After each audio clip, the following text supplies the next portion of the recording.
We're gonna need to do an ad break. Halgound. Pretty good one, Teslobo. Hello, Troper. Tomu, what sauce are you lost in? What are you doing? What's happening? What's happening in your weird, strange life full of anime titties? Well, that's a normal life. What's happening in your weird life that has anime titties and then other weird stuff? It involves sharks.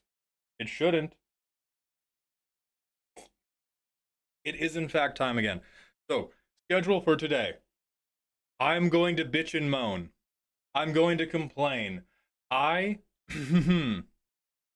I had a physical therapy appointment today with the same physical therapist I have been seeing for my jaw and neck, and these people are fucking useless. Worse than useless. They do nothing to help me, and they do things to aggravate me mentally and spiritually. So we're going to talk about that. They didn't like hurt my jaw or anything like that, but holy fuck, I am never going back there. Holy fuck, I am so angry. It's just so stupid and so like so low effort. Like they are giving me, well, it's time for like the fourth opinion. The PT was somebody I got referred to by my dentist because my dentist was like, I don't know what to do. I can't help you. Go see these people.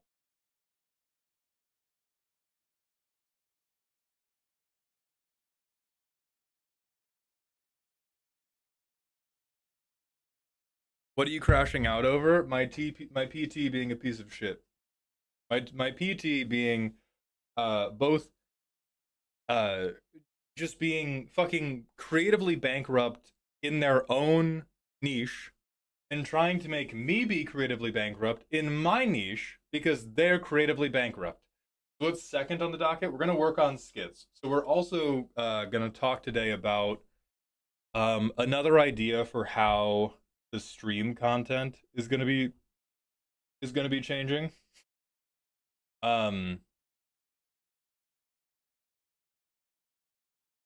I can't believe you interrupted my viewing of the new decked out video, and now I have to watch stream before getting back to it. Too bad, Hoyd. Thank you for being here. What does PT stand for in this context? Physical therapy. I will write that on the board. If you start feeling better, then you won't give them money anymore. I'm not giving them any more money starting now. All of the improvements I have had in my condition has been from shit I found on Instagram. These motherfuckers gave me 2 exercises the first time I went and have done nothing since then. They have been attempting to ride the coattails of what if you did one deltoid exercise for 6 weeks now.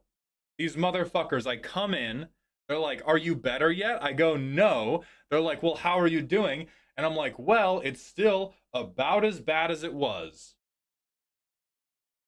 And they go, incredible. What if we gave you light massage for 10 minutes? Are you better? No? Well, I'm plumb out of ideas. Senfaro, thank you for the Prime sub for the second month in a row. Welcome back to the dog home. And Zerthro Shack, thank you for the 115 streams in a row. Welcome back to the dog park. We're going to do the manual ad break. Then we're going to talk. Then I'm going to crash out about the PT thing. Then we're going to talk content. That sound good? That sounds good to me. Get banished to the ad zone. Mauled out here only doing surprise streams now. They're not surprised. The stream schedule now is every day. Anticipate there will be a stream, but it will be short. That's it. I don't know how to help, but I sure would like your money. That was basically my whole appointment. That was basically my whole appointment. I was in these dumbasses' offices at 8 a.m. today to go to this fuck ass appointment. And they basically said, well, you're beyond our help, but you should still probably keep coming here so we can get paid. Absolutely the fuck not. Thunder Tempest, thank you for the random smasher pass. And Cameron Greywolf, thank you for the 500-bit cheer. Good news, I fixed my Runo Stromkirk deck and it's significantly more consistent. I have some cards on the way to help me finish him off. Sorry, it off. I appreciate your help. I'm so glad to hear that it was helpful, Cameron. I hope you enjoy that deck for many years to come. I had a joke I wanted you to audit while you were out, but I cannot for the life of me remember it now. Well, we're gonna be working on joke writing after I crash out about my physical therapist, so that's perfect. Spellbreaker, thank you for the 3 streams, and Whitebread, thank you for the 120 streams. Welcome back to being the top dog of the dog park. I appreciate you, boss. Short but every day title of your sex tape. Maybe they were thinking that if they made you broke, you'd stop thinking about your job because you were too busy worrying about your bank account. That's going to be part of the story.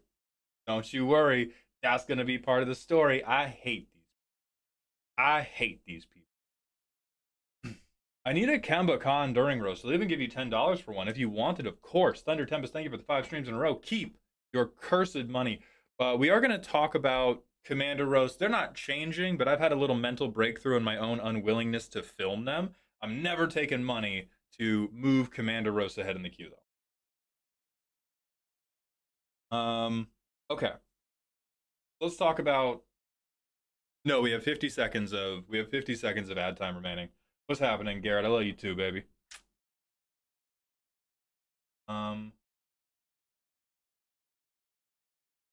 Maul, don't you know the famous PT technique? If it's not getting worse, it's working. I am very open to the idea that it's going to take some time to get better. I'm open to that. What I have been annoyed about is they don't progress anything.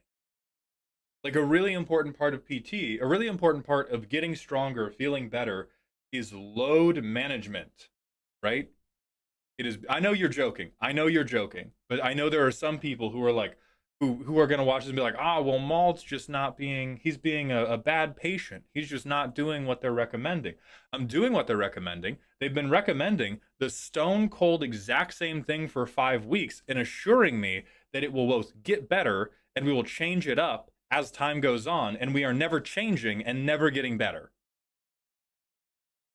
We're not talking about the Pro Tour. No, no, we are not talking about the Pro Tour. So, all right, let's do story time. So I've been working with this PT for 5 to 6 weeks now. I've been working with this PT since I had a dental appointment that just like stone cold fucked my jaw. I had to take multiple weeks totally off from streaming. I have been slowly able to regain the ability to speak for like an hour to two a day, but I have to be pretty measured with it. I have to roll out all the time. I have to stretch all the time. When I went in to see this PT, I was referred to this PT because they said I had TMJ. So I go into this PT, I tell them I have TMJ, I'm a TMJ referral, help me with my jaw. I need to talk for my job. This is putting my livelihood at stake. I will do whatever it takes to improve this. Do whatever you need to do. I don't care how invasive it is. This kind old woman feels up around my neck and head and jaw a little bit, and then goes, well, you're in luck. I don't think you have a jaw problem. I don't think you even have. They didn't use these words, but they basically said like, I don't think TMJ is the underlying issue. I think you're having pain in your TMJ joint because of a different underlying issue. I think you got a little problem in your neck vertebrae, and we can fix that with some postural training and by relaxing your upper scapula. And she gave me one static hold exercise to activate my lower traps to help relax my upper traps. And she said, do these every day. And when you come in next week, we are going to work on mobilizing your neck in a safe way. Great. I start doing those. They help a little bit. They take the edge off. I'm like, holy shit, this PT understands it. I get in there next week. She's like, yeah, let's move your neck a little bit. She's like, do a head nod. One of those. One of my cats is meowing like crazy. I will be right back. Hold on. Baby girl.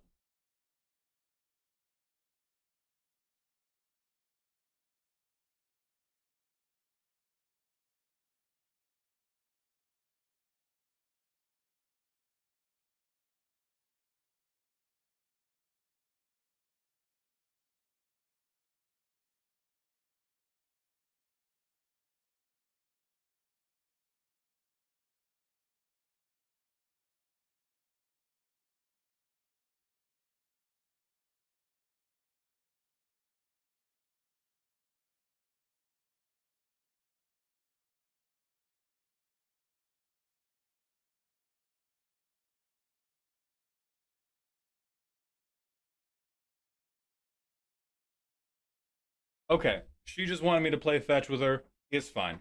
So, uh, anyway, they give me they give me the little neck nod thing. They're like, as you get better at this, we're gonna figure out more intense ways to do it, more direct ways to target it. I start doing the head nods. I come in the next time. They ask me how it's going. I'm like, not good, doc. I've been doing the new stuff. It's not making it worse, but it's not making it any better. I can do it for longer if you want. And they go, no, no, no, no, no. Don't try to add weight. Don't try to add time to the static hold thing I'm doing for your lower traps. Let's work on some massage and electrical stimulation. And she does 10 minutes of the most half-assed massage I have ever received in my life. And she goes, how does that feel? And I go, not meaningfully different.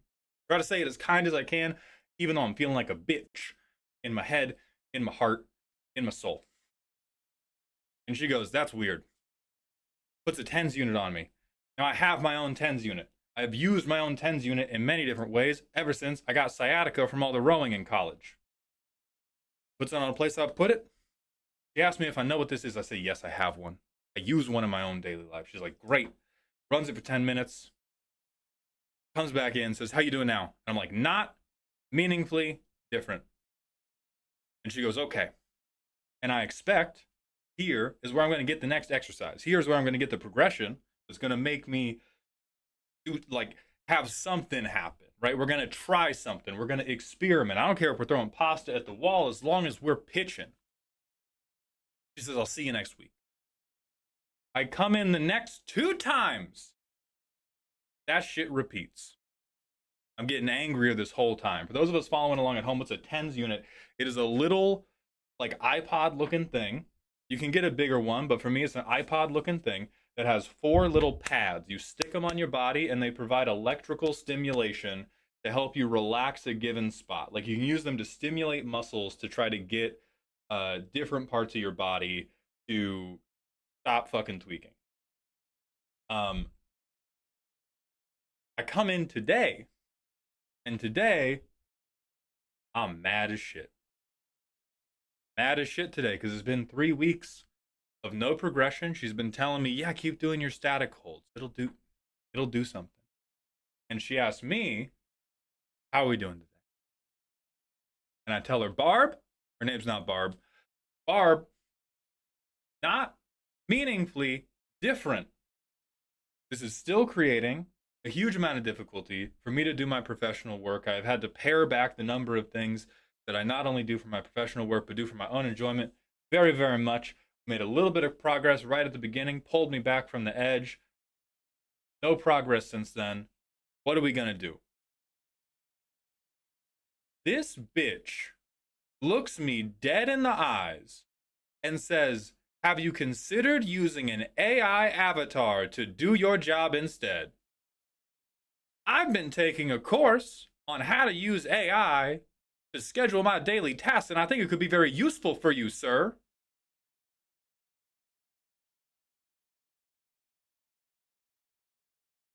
Lord have mercy. Lord have mercy. I have never been so tempted to hit an elderly person. I have never been so tempted. I think it has been. Obviously, I did not do this because I'm a fucking adult. I can control my impulses. That is the most I have wanted to physically harm somebody in like a decade. It was funny. It could have been a Curb Your Enthusiasm bit. For sure. For sure. It could have been, that shit could have happened in Arrested Development, but I wanted to shake her till she slept. I was so fucking mad. and, and I was trying to keep it together. I believe she noticed what was happening with my face because she immediately backed the fuck up off of that plan. And she said, "What?" And somehow this is not even when I'm angriest. This is, we're yet to reach the climax of me being pissed off at this woman, who at the beginning of this I got on with really well. I was like, oh, Barb's fucking great. I came home from the first appointment. I was like, Z, Barb's got me. Barb's got me. This shit is handled. So Barb's like, I'm just saying, if your livelihood's at stake, I'm just saying, Mr. John, if your livelihood has been at stake and you have, I don't know, hypothetically, been completely fucking wasting money the last month and a half working with some dickhead who can't do anything to help your problem, maybe you should consider having an AI stand in for your work.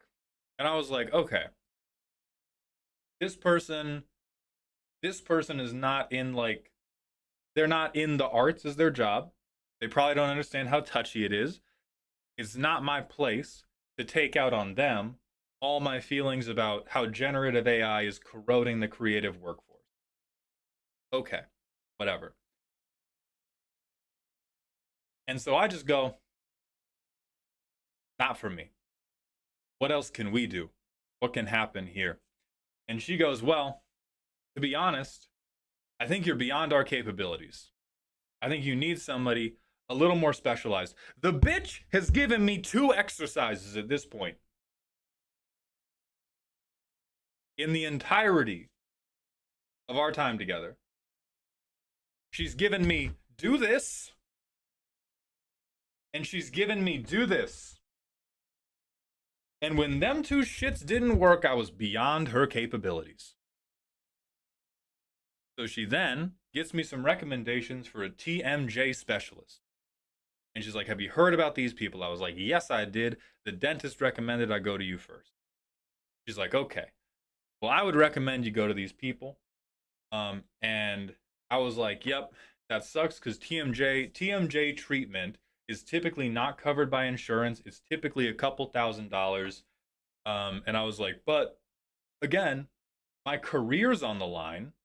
So I'm going to spend the fucking money. I'm going to do what I have to do to get a medical provider to get a medical provider to deal with this thing. Now, Supermassive, on you saying it was a red flag if you said you didn't have TMJ if you were diagnosed with TMJ by an actual doctor, I had a dentist feel around in my jaw and go, yeah, your TMJ seems a little weird. I'm going to refer you to a physical therapist. They did not do an intensive, precise exam to diagnose TMJ. I told them my jaw fucking hurts all the time. She felt around. She was like, a little fucked up.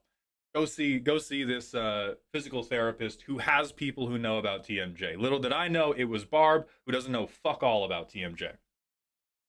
So she gives me the names of some TMJ providers and was like, yeah, you're gonna have to escalate this. You're gonna have to spend a bunch of money.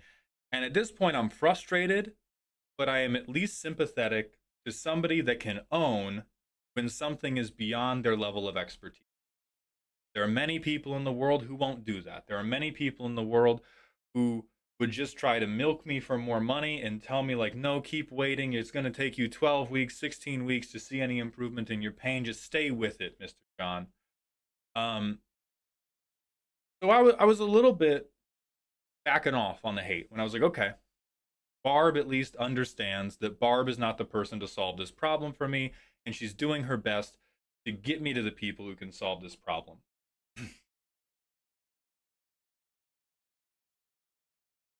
She then ends the appointment by saying, yeah, you got to go to a TMJ specialist. You should get massages done regularly. You should get acupuncture done regularly. All shit I got to pay for, by the way. And then ends the session with, you should probably come here twice a week. Bitch! To do what? To learn how to shake my head no? We've covered nodding yes. You stupid motherfucker. So she effectively just said, hey, what have you wasted twice as much money on my dumb ass? What if you...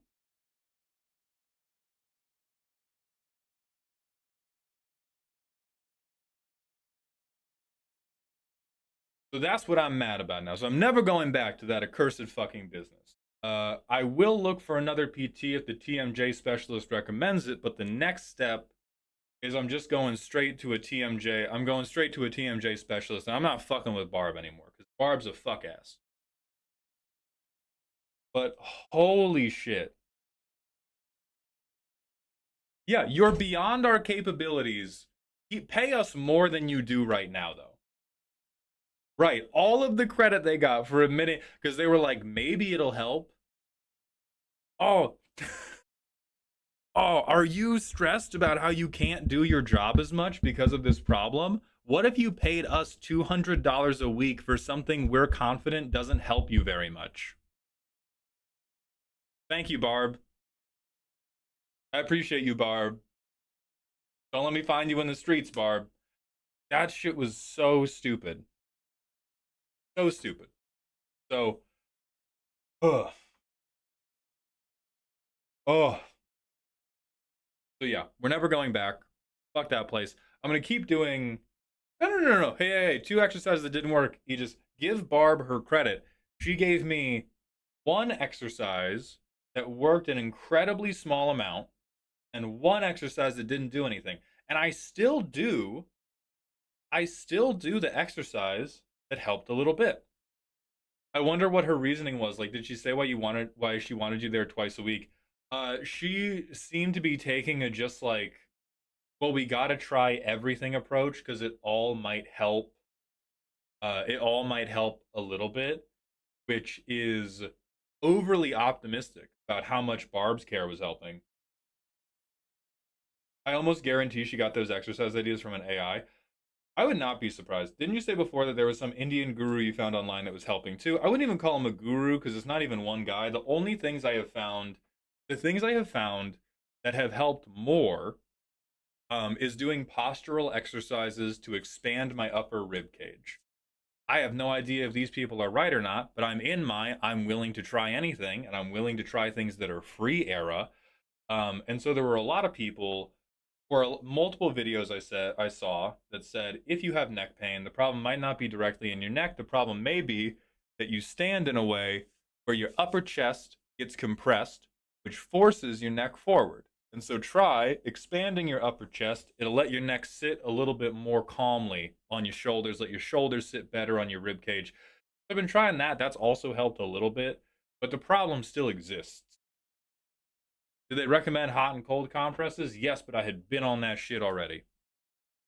I had been on that shit. So right now I do hot and cold compresses. I have a whole foam roller shenanigan thing I do. Got a whole lacrosse ball routine I do.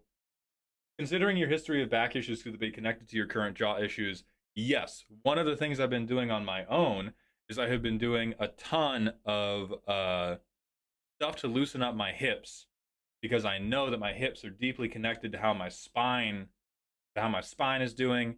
Da da da da da da da da.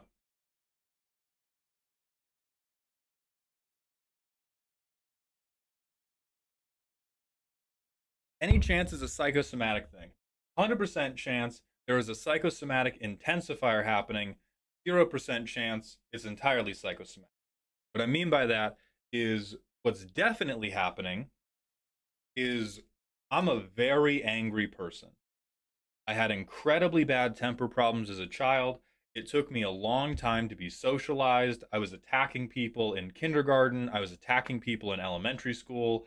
I came very, very close to like being removed from traditional schooling because I would just get so angry and so violent as a child.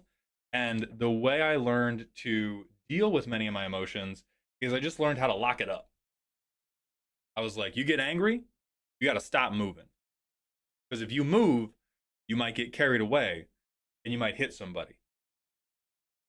Um, so my number one coping mechanism my whole life has been, are you angry? Tense up somewhere that prevents you from moving. And so that is a like psychosomatic feedback loop that is definitely fucking me up right now. Because I know that even now, even though my life is not as stressful as it used to be, since I'm a crash router, A1 yapper, A1 ranter, I get mad. I work myself up over nothing sometimes just because I like the narrative of being angry. I like how it feels coming out of my mouth. And when I get mad, I still have to fight back those feelings. I still have to fight back the impulse to like hit a wall, hit a pillow, etc., etc., etc. Um, and so there is definitely some degree of like I get stressed, I get stressed out, I tense up my neck, I tense up in my upper back, I tense up in the back of my neck, and all the tension there is the thing that's making everything bad. Um, and I'm trying to work on that too. That's part of why I have been prioritizing the reviews so much, because the reviews, I don't have to be fake angry really ever. Um, I can feel a lot more confident about the value and the satisfaction of the service I'm providing. So what you're telling me is submitting a Simic deck will cause you physical pain. No, so it's not like going, oh, your card is bullshit, is not what makes me stressed to the point of tensing up. What makes me stressed to the point of tensing up is when I'm trying to like put on a performance and it's not working. So like the things that stress me the fuck out is I make what I think is a banger joke on a roast. I make a banger joke. I recommend a tremendous card in my mind for whatever bracket they're doing. And then the person types back like, I don't like that. Not funny, didn't laugh. That's what stresses me out. And that's not their fault. It's my job to be the funny man. It's not your job to laugh at everything I say. Um but like, oh man, you play landfall, that doesn't make me go, ah. me me putting on what I think is a very good performance and having the person go like, oh, this kind of sucks. Got anything better? That is like that is causing major psychic damage. And I think an important part of being an entertainer is learning how to inure yourself to that. But it like, I was getting hit with that psychic damage quite a lot. BM Shooter, thank you for the 13 months at tier 1. Welcome back to the dog home. Oops, all Iron Man is going to go really fucking hard. It's going to be pretty good. Yeah, banger joke, solid rec, reply budget constraint. Oh, I'm killing you with my mind. I'm killing you with my mind. It's like selling $75 tickets to a comedy club and just bombing. Yeah, and the other problem is like, if I was just, because I'm pretty inured to it on Commander roasts. Um, maybe I'm not as inured to it as I think, actually, now that I say that. But like with stuff that's purely comedy, I'm more okay with it because I'm like, comedy's all art. Art is subjective. It was really with the roast specifically where people wanted to get a better deck out of it and laugh. Very, very stressful, very difficult. And that's on me because I'm the motherfucker who sold it, right? I'm not trying to put any of that on the audience. I was like, hey, I can give you this for $75. Do you want it? And they were like, fuck yeah, I want it for $75. And then I went like, oh my god, I have to give them this for $75. What the fuck am I gonna do? Um, yeah, Cody Coy gets it. Thank you. And Cody Coy, thank you for the $5 super chat. Hopefully you find a good one. From my experience with PTs, never go to anyone that is not directly attached to a hospital/medical facility. Yeah. Have you thought about getting an AI to read your mind and then getting it to speak in your voice what it reads? I will defenestrate you non-lethally. You'll be forced to wake up the next day so I can defenestrate you again.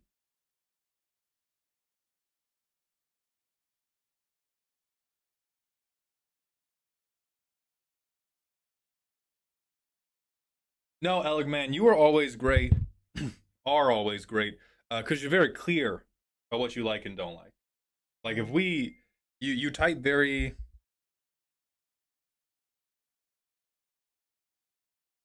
like you type very actively and you're very verbose, and so there's very rarely like uh a misunderstanding we can't sort out. It's the one word negative responses that would stress me out. And again, it's still not their fault.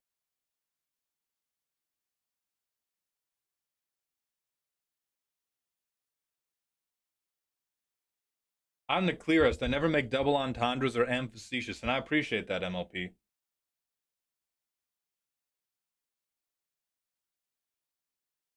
And Twitch streamers about making that defenestration money. I be defenestrating. Shit. Shit, You know how it is. Just be walking on a second story somewhere, you're like, this could be the first for you.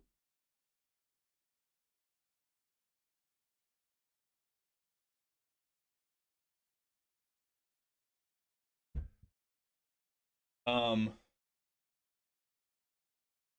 for what it's worth, my only motive for getting a deck roast would be to submit what is ostensibly my own bad comedy material in deck form. And I'm trying to figure out how to work with those decks more easily because I have found for my internal process, for my internal process, I tend to do better when the people submitting are trying to be less funny and provide me less because then it gives me more of like a blank canvas to try to do my stupid Jackson Pollock bullshit on. Um, the hardest ones have always been when the deck author is already convinced that their joke is very funny and their joke is highly specific. It makes it very hard to change anything about the deck because then we're fucking with their painting. Um, and it's almost impossible to convince them to change the joke. And oh, it's all falling into place. I'm so sorry to use you guys as my therapy, but it is happening. You won't be paid for it. You're never getting your fucking money back. Um,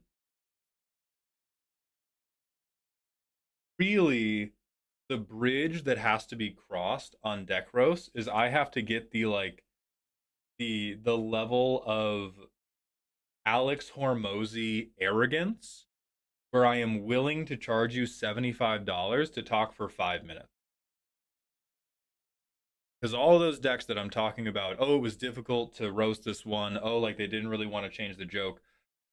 I do know comedically.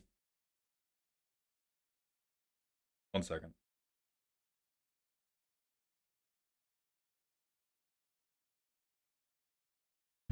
Um, I do understand comedically how to navigate those jokes. The problem is the jokes are very short.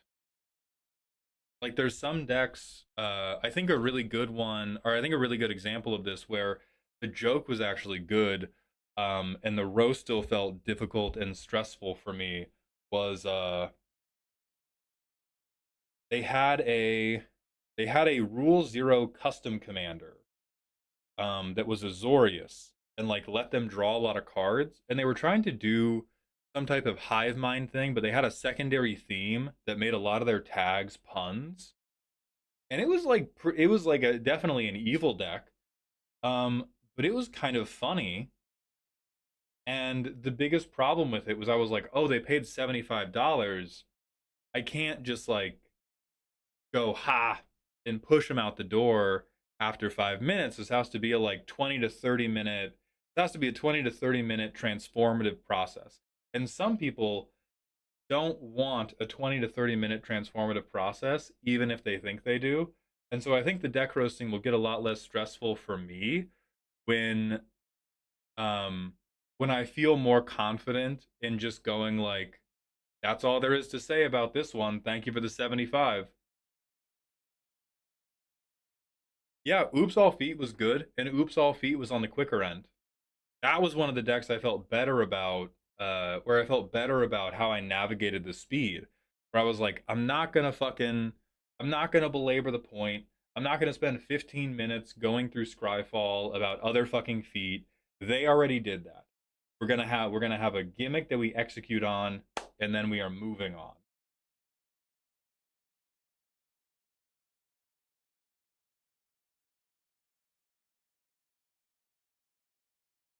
Alec, man, thank you so much for the 55 stream streak and those words of encouragement. I hope the best for your Gordian knot too. Have people ever gotten genuinely mad, demanded a refund over a roast? Uh, nobody to. I mean, I'm sure people have gotten genuinely mad in the privacy of their own home. Nobody has ever demanded a refund. There has been one person who emailed me after and was like, I felt really sad because this wasn't what I was expecting. And I worked with them on a one for one basis to um, push the deck in the direction they wanted more. I think there may have been one or two refunds I gave out anyway when I felt that the work I did was not good enough. Um, but there has been nobody who emailed me like I want my money back and I acquiesced.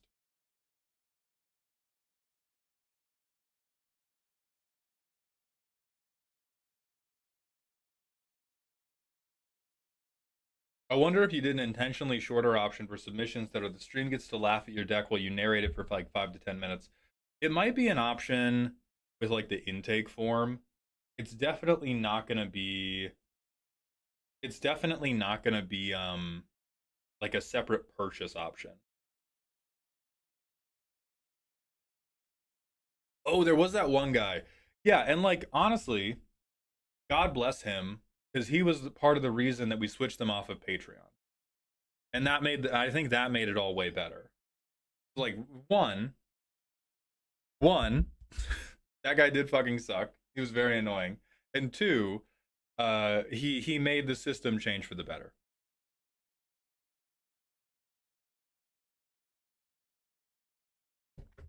What decks are the most stressful to review? Ones that are fairly competent and only missing a few parts of their theme, or decks that are completely hopeless? It's kind of an intersection with what the roastee wants. So, like, hold on. Where's my. Fuck, I don't have my little dry erase marker. Um, what could go wrong applying a Lysol wipe to this whiteboard?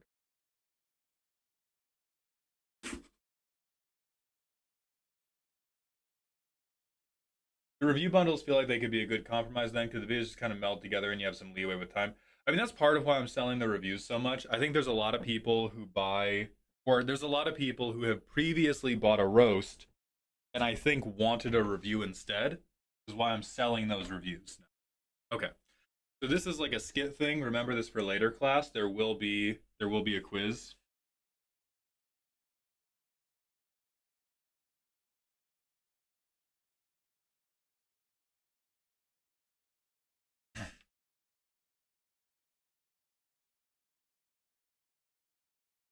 So decks decks that no work good for mauled review kind of fall into like this Punnett square thing of the customer wants one of two things. The customer either wants I want funny or I want help. Now many of you who think of yourself as very good deck builders are like, oh, but Maul's not good at deck building. People would only want funny from him. You would be surprised both at how good I am at building decks and how many people think I'm good at building decks and want my help with building a better deck. So some people want funny, some people I want help.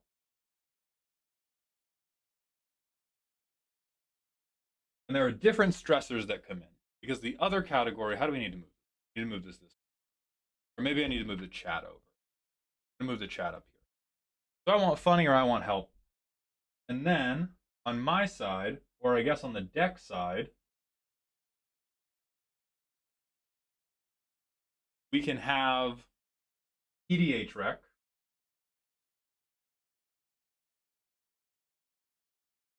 Or we can have what's a snappy way to say like stupid bullshit meme? I'll say BS meme.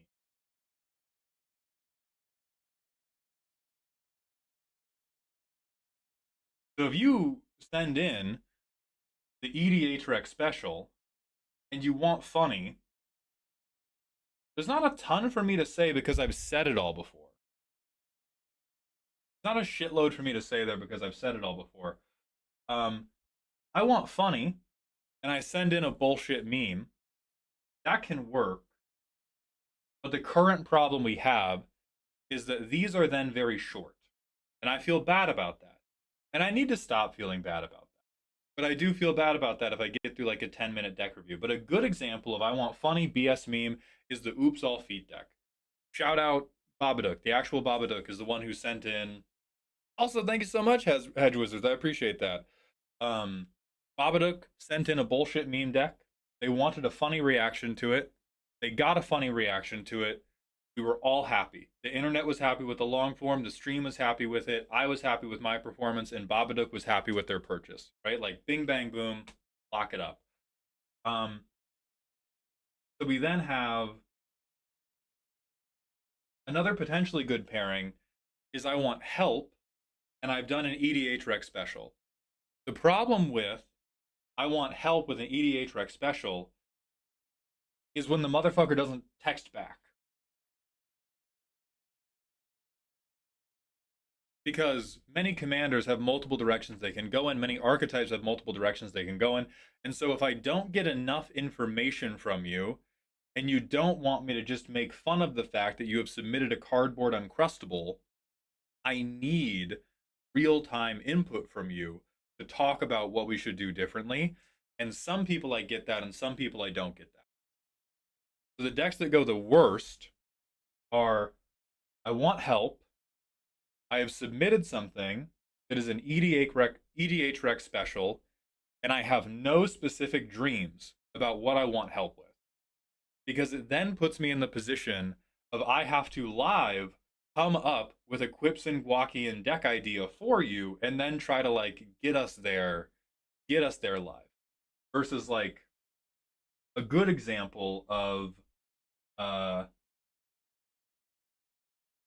am not right-handed, so I apologize if this handwriting is bad. It's actually pretty good because I'm the GOAT.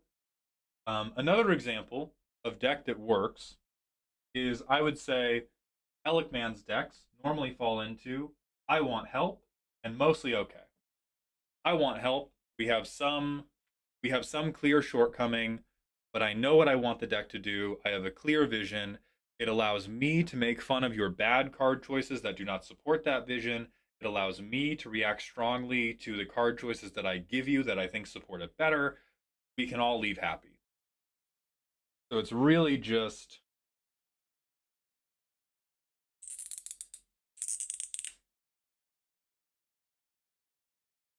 this is the nightmare. This is the nightmare combination. Uh, Raiguma TV, thank you for the Prime sub. Welcome to the dog home, my friend. How would you build Ian Malcolm Chaotician? I've been wanting to build him, but I just don't know what direction to go. I wouldn't.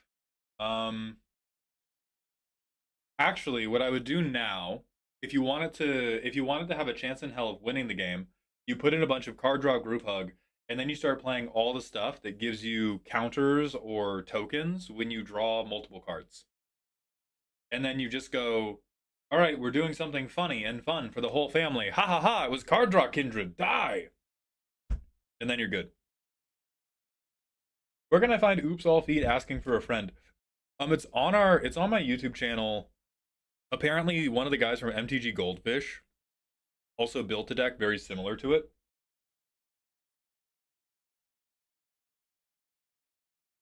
Would not have guessed you were writing with the wrong hand based on the handwriting. Yeah, that is kind of. I think it's because I had to like focus up, write this.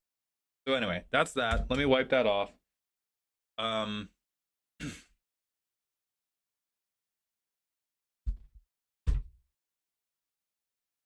All right, y'all motherfuckers mind if I get esoteric for a minute?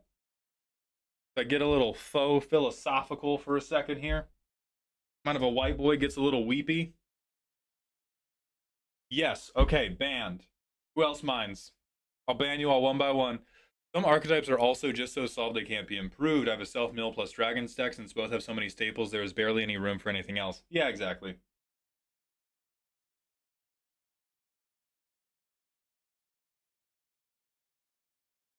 Okay. So another thing I've been thinking of, and as it so often happens, I did not have the words to clearly articulate what the core conflict was until I saw somebody in a movie articulate it better for me. My girlfriend and I were watching Nope last night. This is the Jordan Peele movie. It's like the third in the like horror movies he directed. Really fucking good.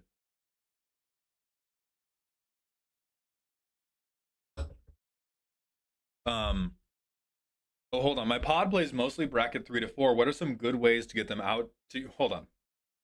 My pod mostly plays bracket 3 and 4. What are some good ways to get them to try out bracket 2? Okay, there is one correct answer. Class, you are allowed to guess. I have too much Lysol on my board. I can't write the correct answer. It's a Atali. It's a Atali. You give them 4 CEDH Atali decks that you have proxied, and you play Dino Mario Party.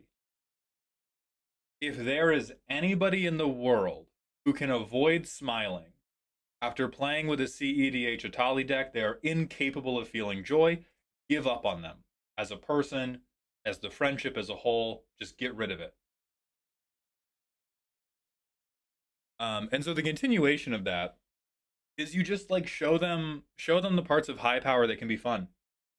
Because if they're stuck in bracket one, bracket two, it probably means they're like convinced convinced that show and tell is the only way to have fun.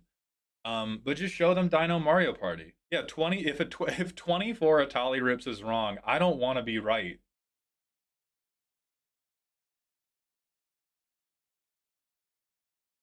You did that question wrong way around. You got it reversed.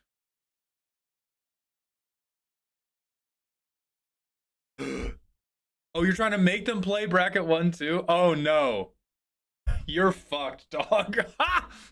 They want to scale down. Um, that's so much harder. That's so much harder.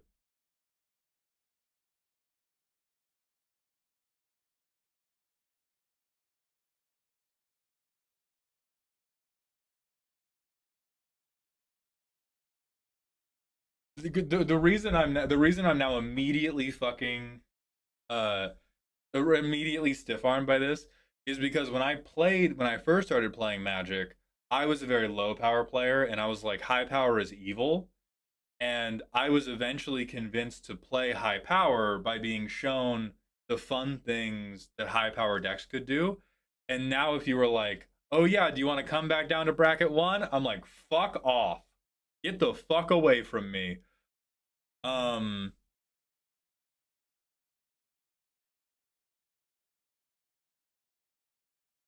I think the closest you could come is like unmodified precon night. And even then, some unmodified precons play pretty goddamn close to bracket 3 now. Weren't you a bracket 2 believer like 2 months ago? I don't think I've ever been a bracket 2 believer. I mean, I'll play a precon game at a con or something. Um, Chill. Thank you for the tier 1 Twitch sub. Welcome to the dog home.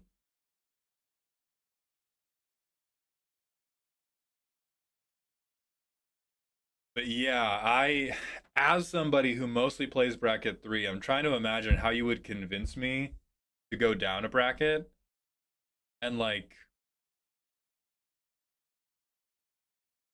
I would sooner I would sooner not play Commander than I would play a bracket 2 game of Commander in 9 rooms out of 10. So I really don't know how to help you, cuz like if I showed up to a Commander night and I had like a hardcore bracket 3 deck that couldn't be played at bracket 2 and they were like, "Oh, we just brought bracket 2 decks." I'm going to work on a skit. I'm going to like there's so much other shit I can do. Maybe for deck building practice, bracket 2 brews can get super creative, right? I don't really think so. Um, I think bracket 2 decks tend to be less creative because they don't have to get around. Like, I think bracket 3 is the peak of creativity. It is also the peak of zero creativity because some people do bracket 3 as just I slam game changers into a precon. But bracket 3 is the peak of like, I have a dream and I have to figure out how to execute that dream under pressure. And that is where cool commander creativity comes in. Executing a dream under no pressure in bracket 2 or bracket 1 is like, who fucking cares? It's, all right. What's the hard diff between bracket 2 and bracket 3? Difficult part about the bracket system, there's no one hard difference. There's the like, do you have game changers or not? And then there is a slightly more vague definition of like, hey, do we have a dedicated game plan or do we just kind of like are we just going to see what happens? Wag the Doug, thank you for the 3 months at tier 1. Welcome back to the dog home.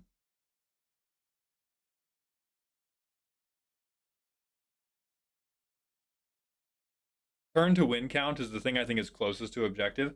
I don't really think so because it cuts out any decks that want to interact. But what if the dream you want to execute doesn't involve winning? Then yeah, bracket 1 is for you. But if I have no dreams that can be executed in Commander that don't involve winning and still make me want to play Commander.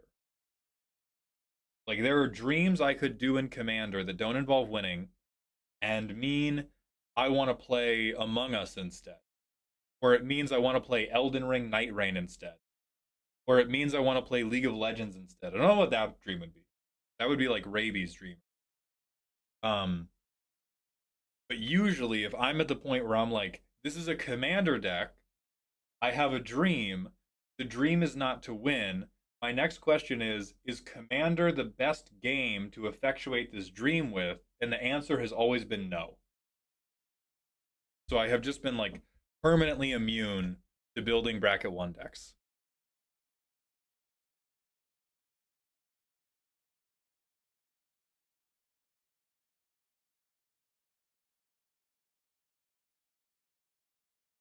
What you're saying is I should spend more time on my D&D campaign. Yeah. Oh yeah. It sounds like instead of trying to get them to try lower brackets, I should get them to build more interesting decks to play against. That's very helpful. That is also very possible because bracket 3 can be intensely boring if it's just I play a bunch of good expensive cards. I play a bunch of good expensive cards with no creative purpose behind it. Yeah, that feels way worse than bracket 2. If all anybody does is build good stuff, bracket 2 is better than bracket 3. I think bracket 3 decks with a cool plan are better than bracket 2 decks with a cool plan, but if neither deck has a plan, the bracket 2 deck is going to be less annoying. I do have a whole skit about that. Yeah.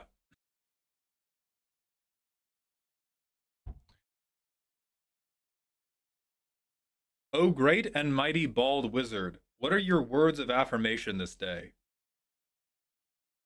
Know which master you serve, whether that is Jesus, whether that is Allah, or whether that is the great state of Ohio. Know what you are working towards.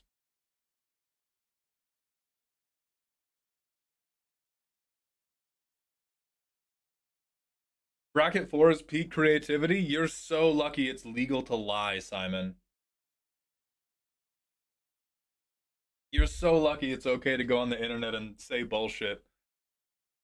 Okay. We do not have a lot of time left together because I have acupuncture at 2 p.m. Um, so what we're going to work on for the last 20 minutes of class today is we're going to chase our dreams. And by chasing our dreams, I mean we're going to work on the labor that I want to be great at, which is storytelling. So we're going to return to a skit that I have filmed a few times already. And I've filmed 2 versions, one of which was really bad, one of which was a bit better. And we're going to try to get the 3rd version here together that's going to be great. And so, what I have been reminding myself of is that every skit has to have, or great skits tend to have some type of impending action. Right? We have Chekhov's gun loaded, placed on the table. The next step is we need absurdity. For any of you who have watched the movie The Prestige, you will notice this mirrors doing a good magic trick. But we need to take something that the audience knows is going to happen. And then we have to do something that is so weird that you forget about the thing that has to happen.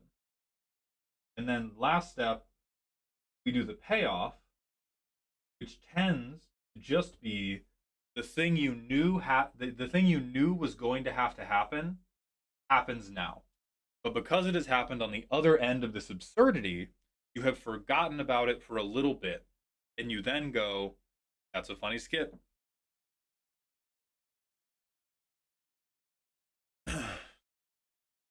Been running Commander in Discord, and every third match there's always arguments about whether combo win by round 5 to 7 isn't bracket 3. That's bracket 3 as fuck. I think the thing is, what people will try to get stuck about is they will go, oh, if you combo win before turn 6, if you can combo win before turn 6, you're not bracket 3, which I don't think is fair because bracket 3 also assumes there's interaction.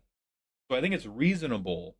Like, bracket 3 is like, after turn 6, this game is ending, and that's with people interacting. So I could see a world where if one person gets their best possible hand, or there's a group hug player, and nobody else keeps removal, yeah, they get their thing on turn 5. You should have fucking kept removal. What the fuck? You're in bracket 3, you didn't have a counterspell? You didn't have Swords to Plowshares? You knew you were playing against Troy's combo deck and you didn't mulligan for interaction? That's your fault. That's your fault. That's not Troy's fault. Now, if their deck is every game, I'm going to go for the win on turn 5, yeah, probably not bracket 3. But if it's just possible that the best starting hand can put together a turn 5 win attempt, if nobody does anything, that's okay. I play a lot of bracket 3 at LGSs and games never end that early. Well, that's because bracket 3 at LGSs is normally bracket 2, but I have Smothering Tithe. Like, that's a complication for sure.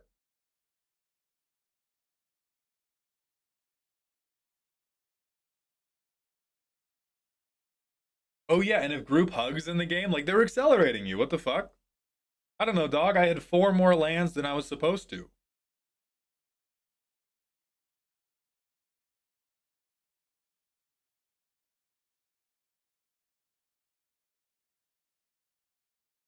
Um, so I will.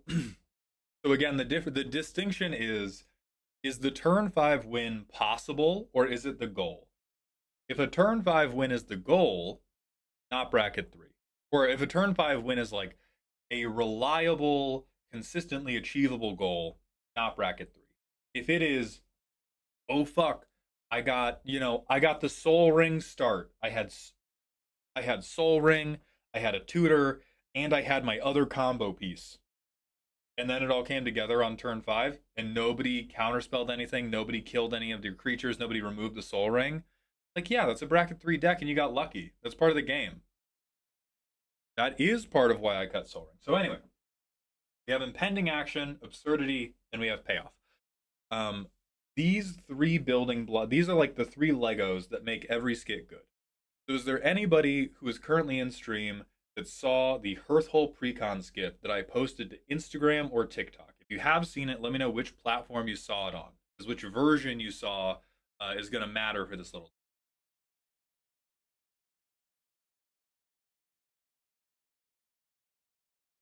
What's Instagram? Great. I saw it on Insta. I saw it on TikTok, Instagram, YouTube. It's not on YouTube. So try again. YouTube, try again. I think. Did I post this on YouTube? I can't have.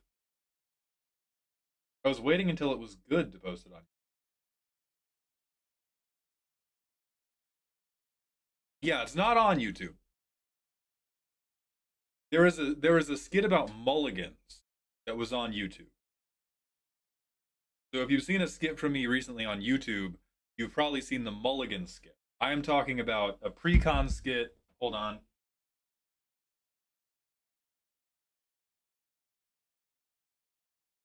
Where I have a character who wears this as like a karate headband. So as an ad on a gas pump screen, hell yeah. Isn't bracket 3 pretty much just bracket 4 with a limit of 3 game changers? Absolutely not. Oh, you have terrible friends if that's your opinion of bracket 3. Okay, so in this skit, or actually, let's give the backstory. I posted this skit about a week ago. I think I made the first version of this skit. No, fuck. Time's crazy. I made the first version of this skit 3 days ago. Now, 3 days ago, that version of the skit got 9,000 views on TikTok. I may as well delete my account over. The second version of the skit got 33,000 views on TikTok. That's much better. I didn't get paid a dime because it was under a minute, but it was an improvement. Now, I posted it on Instagram. It's still not doing good. The relevant metrics we have are. Let me pull this shit up.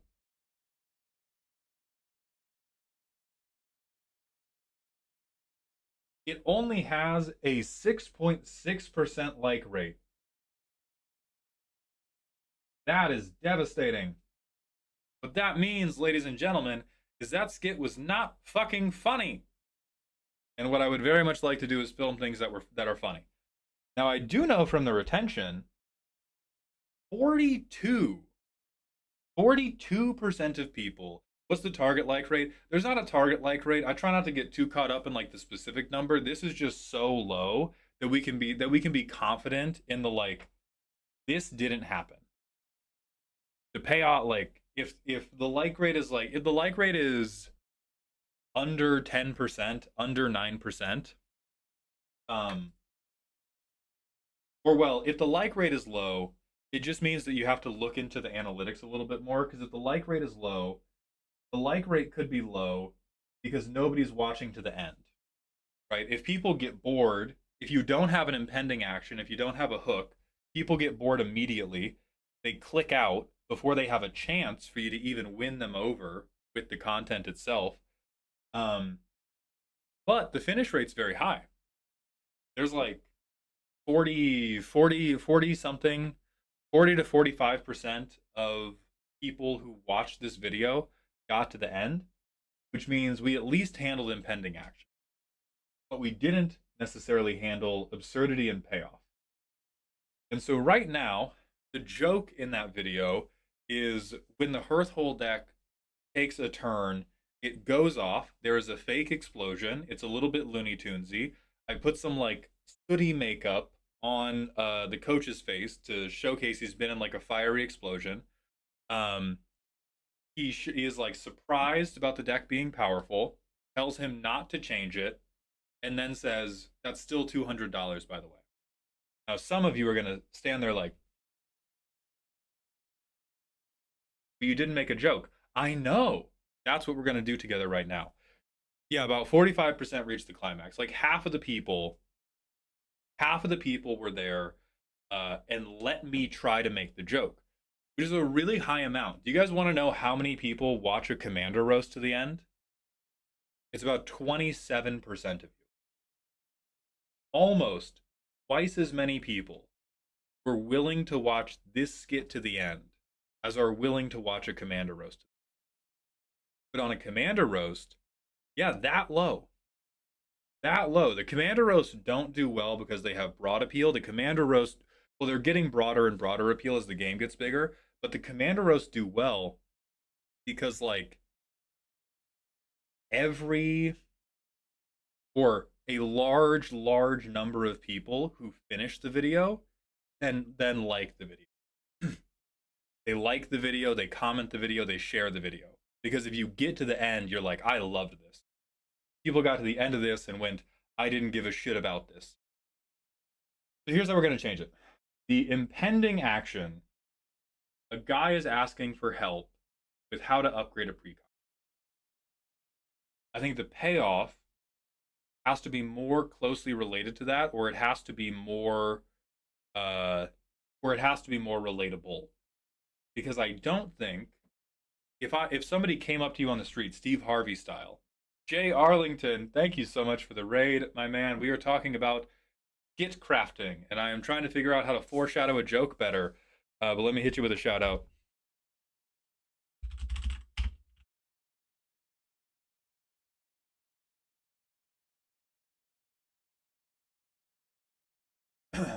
So if somebody came to you on the street and said, "Hey, we're doing Family Feud, but the question is, what should you do to upgrade a Jund precon?"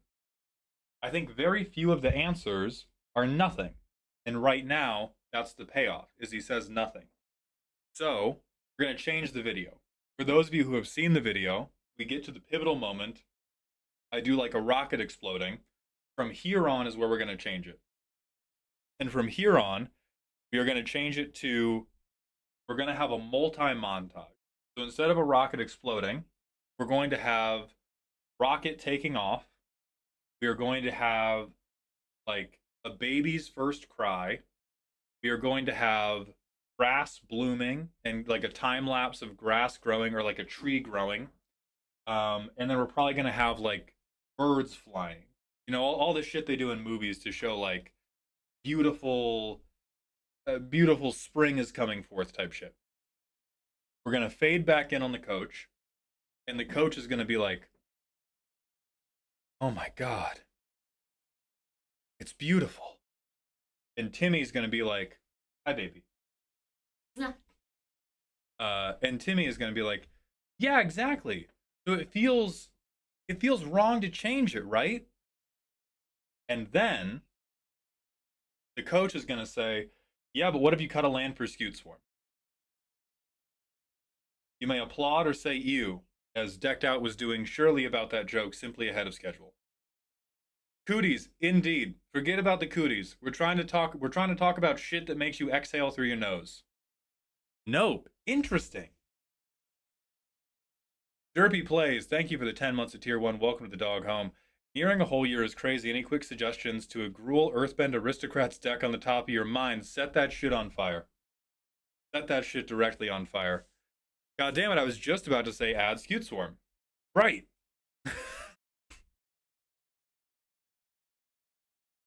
Because I think keep the explosion and then have coach say something like I usually charge for that. Can you explain to me why that is foreshadowed by the sentence, can you help me upgrade this Hearthhole precon?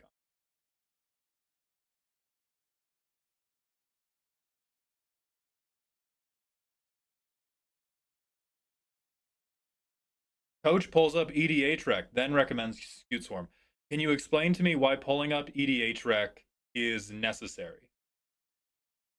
Because the other thing we have to like the thing that took this video from being a 9,000 view video to a 30,000 view video was I redid the first half and I cut every piece of unnecessary dialogue and every unnecessary action. The joke is he's a shit coach. Right. Why does he have to go why does he have to go to EDH Rec to show that? And why can he not simply recommend the card to begin with?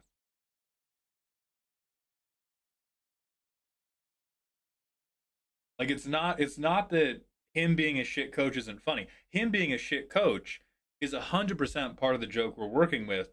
It is everything we have to do in the skit has to be 100% necessary. What if the multi-montage cuts to a skeleton where the coach has a sign hanging from it saying something like that'll be $200? Can you explain to me why that is foreshadowed by the impending action of somebody asking you to help them upgrade a precon?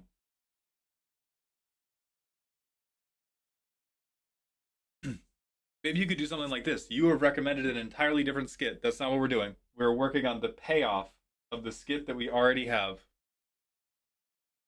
People who don't play green don't know it's a generic pick. See, I would argue against that. I think if I say Scute Swarm, nearly anybody who plays Magic knows what the fuck I'm talking about. What if instead of making an actual suggestion, he just tells you to buy a different precon? Do you think that is what people think will happen if you ask them how to upgrade? If you ask them how to upgrade a precon, a good precon, notably.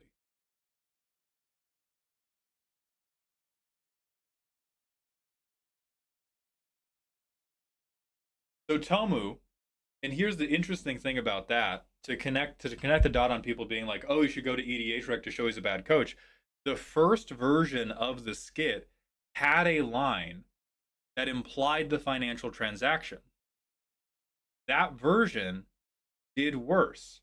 The audience can implicitly pick up that by referring to him as a coach, there is some type of tutelage happening and there can be a financial transaction in that. Like the audience is, even though everybody likes to talk about how short form audiences are stupid, they're smarter than you believe.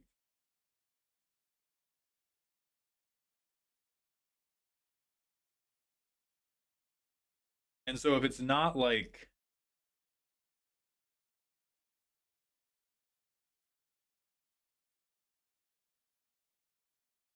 oh, but what if he's like half paying attention, flipping through bills or whatever? So the problem there, or in my mind, the problem there, because again, this is a collaborative writing room experience. The swarm might be too normal inline suggestion for the deck. I would argue normal's better. If normal doesn't work, it's not because it's a bad payoff, it's because we fucked up the middle. I think a great example of this is if you've watched the guy who directed Obsession, or the two guys who did Obsession. They have a skit comedy duo called That's a Bad Idea. They have a video they published recently that was like POV guy who does the peace sign in all of his photos. Can you guys, if you haven't seen that video, can you guess what the punchline of that video is? What do you think the most normal fucking what do you think the most normal fucking thing that video could do is? Violence? No, normal, not funny. If I showed you POV, you're about to watch a man to make the peace sign too much in photos.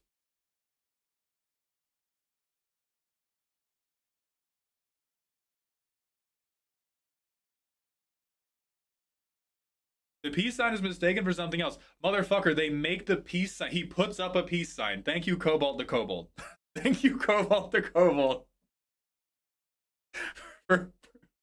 We're all too fucking clever by half, and that's the problem. Because they have like, and it's like over and it's not an anti joke. No, no, no.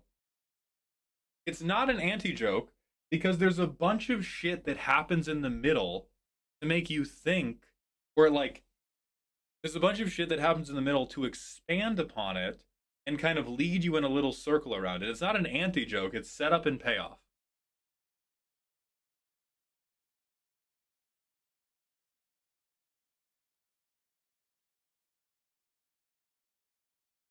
Lock Meadows, we're talking about skit writing, and we're hurting a little bit. I won't lie, Lock Meadows.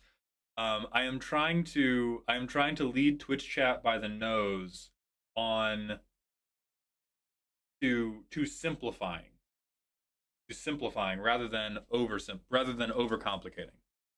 Like the Key and Peele D's nuts. Yes, yes. Key and Peele D's nuts. Really, any Key and Peele joke, like the Key and Peele skit where the guy is a closet racist, like the joke never changes. Tomo, you guys don't have to be good at it. I'm using you guys as a soundboard. A bad coach would recommend non-MTG cards. Gotta be obvious. We're trying to get non-obvious. We keep trying to swap Evolving Wilds for Gaia's Cradle. That'll be $200. That's a good one. Do people who didn't like Skewed Swarm, do you like Gaia's Cradle? Mech Fried, that's current. That's what I pitched. You can't pitch my pitch.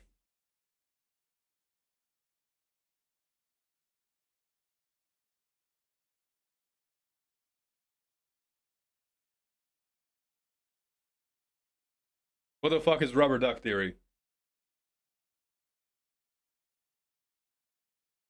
Someone bringing in an upgraded precon to get help, and coach just upgrades it back to stock precon. Yes. Hey, different skit. Different skit, brother. I'm confused about what the punchline is. The punchline is that the coach is charging $200 to tell you to put Skewed Swarm in a deck. It's not a good punchline. We don't got to worry about that. We're not worried about having. How do I articulate? What makes a short form comedy skit effective is typically not that the punchline is good. What typically makes it effective is you have an extremely obvious punchline that is done well. Right? It's something obvious that shouldn't need to be paid for. Out of curiosity, do you talk through content with chat often? I don't catch many streams. This is a neat convo. I did it during the subathon when I had to film content on stream. I haven't done it since then, but we're gonna do more of it in the future. That makes me chuckle more than Skewed Swarm, but I don't think. Oh yeah. Okay, so we'll tie this up. Yeah, thank you, baby. I love you. Everyone say hi to my girlfriend. Everyone say hi to my girlfriend right now. Um,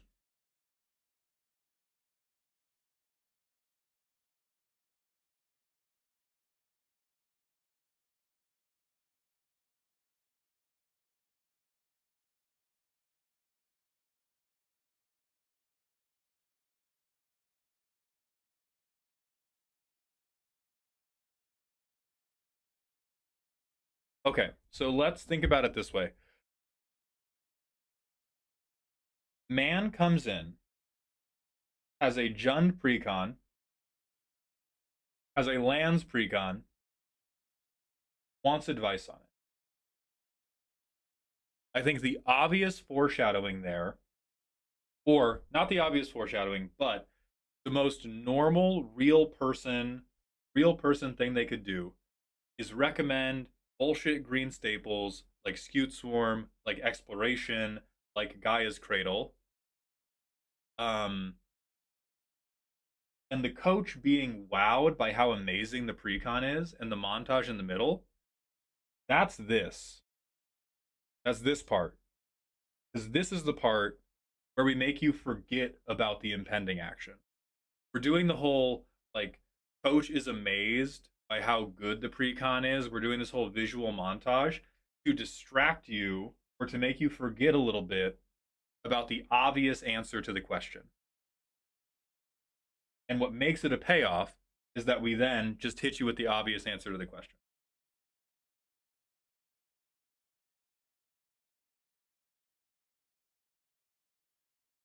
I like green bullshit. So I could see a version of this where the coach is amazed. Nope, Alec Man, again, we're overcomplicating the payoff. The payoff is what the payoff is. We're talking about execution now. Um,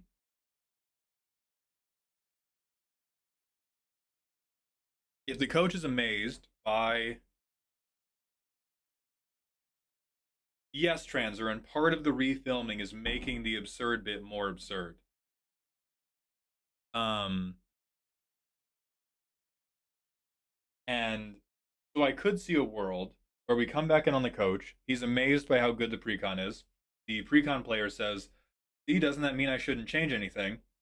And then coach goes, "Well, hang on," and then slams a box on the table that says, like EDHREC green BS, pulls up a card, and goes, "What about Skewed Swarm?"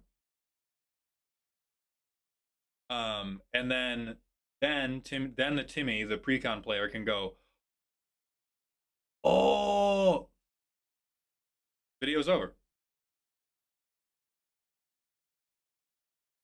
How much editing are you willing to put into the absurd bit? I'm not gonna have to edit it very much. I'm gonna have to grab separate, like in the middle of the explosions, Hearthole jumps out of the card and beats a blood artist to death. No, no, you stop. Monster TK, thank you for the prime sub. Welcome to the dog home.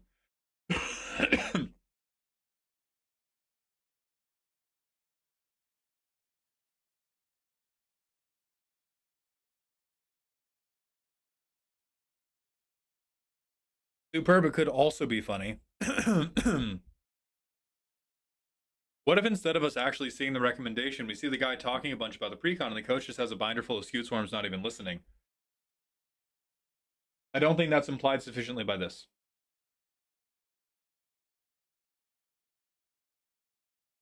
The coach has to be like Korean StarCraft commentary levels of excited about the precon? No. I can't help but feel like the absurdity doesn't jive with the stuff around it. Like as an example, there's Stack the Bolt's perfect starting hand skit where the absurdity keeps highlighting the element that will eventually come back and be the punchline. This feels like it's departing from the high concept.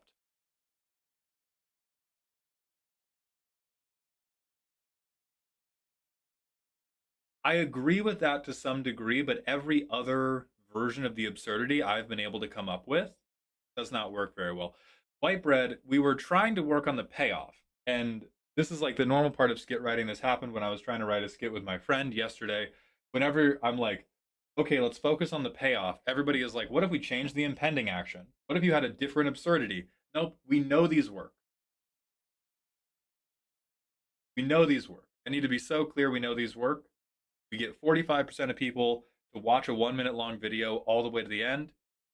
That's good. Kind of spoopy. Thank you for the Prime sub. Welcome to the dog home. What if the coach kept making suggestions that were already in the deck? Like he suggests Harrow, Gitrog, etc. So you're trying to do invert. We need to skit writing 101. What is the most normal thing that could happen? Like, uh, holy fuck.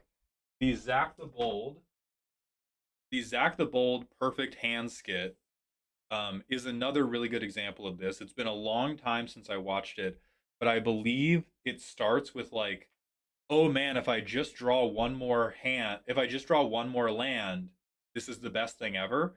What is the most normal thing that could happen? He could not draw the land. We're not like, oh, he could draw a ritual that almost does it. Oh, he could draw a soul ring that fails to fix his mana in all the colors he needs. It's just what is the most basic, straightforward thing that could occur.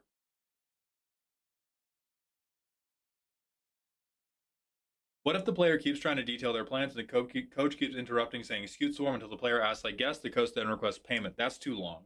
Hi, my love. I'm good, baby. Thank you, though. And I have 3 more minutes. I know how long it takes to get to these motherfuckers. I have 3 more minutes. Cobalt, that's a decent execution suggestion. I think we're going to do the box. So just to confirm the narrative of the joke, guy has a precon he wants to upgrade. Coach is blown away by the deck as is and then recommends a regular card. Yep. Why is the focus Scute Swarm right now, by the way? Because it's the most generic green landfall trigger. The most basic thing that could occur is Coach gives recommendations, and there you have it at the Scute Swarm payoff that we are doing. Or we might do Gaia's Cradle. I'm happy my job is not to be funny. It's tough. Well, I think the thing to the thing to internalize about this is we're not really being funny. We're trying to tell a coherent story. We might get to funny, but what I'm trying to work on, in my storytelling right now is I always do the like, I try to go for some dumbass like Deadpool fourth wall break. We're just trying to work on how do we tell obvious stories that people will follow and resonate with. I think when we do streams like this in the future, it will be easier to keep up with or it will be easier to feel not lost by this. Um, if you don't think of it as how do we get something funny, and you instead think of it as how do we tell a coherent story that people relate to.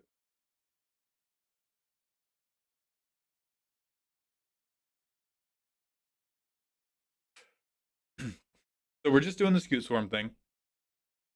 Absurdity needs to apply more misdirection.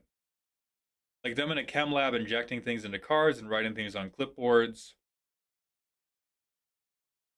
You know what? I would be willing to film that as an A/B test because I think that is a different level of absurdity. Because right now, right, the absurdity is misdirection, and in the current version of the skit, the misdirection is trying to convince you that there's going to be no change. The other direction the misdirection could go into that there's going to be big change. And I do agree that I think the suggestion being a very normal thing flows a little bit better if you are at least expecting a big huge massive change. So I will think on what the refilmed absurdity montage looks like. Thank you. Where is it? Transer. But that's where we're gonna have to end for the day. I'm gonna pull up the bald Kai, and we're gonna go raid out. But thank you all so much for being here. Thank you for participating in my dumb little lecture. We will be live again Maybe tomorrow, maybe not.